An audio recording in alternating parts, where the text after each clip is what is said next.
Welcome to Samba Samba. Enjoy the video. You begin by capturing the audio.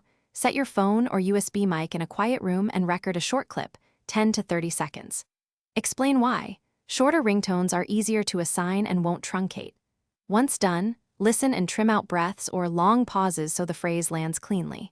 Make sure to export or save the file as MP3 or M4A at 44. 1 kHz, because most phones accept those formats without extra conversion. Next, you edit and convert. Open a simple editor, trim the start and end, and remove any background hiss. That matters because a tight edit makes the ringtone sound professional. Then normalize the volume so it's neither peaking nor too soft.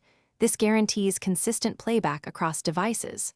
Finally, convert to the target format, M4R for iPhone and MP3 for Android, since phones check extensions when importing. Save a copy in case. To finish, transfer the file to your phone and assign it as the ringtone. For iPhone, import the M4R into iTunes or Finder and Sync, then choose it in Settings. For Android, copy the MP3 into Ringtones and select it under Sound. Make sure to test by calling the device. If it doesn't appear, check the format and file extension first. Many failures come from wrong file type or length, then re-export with correct settings and retry the transfer. Thanks for watching. Consider subscribing if we helped you.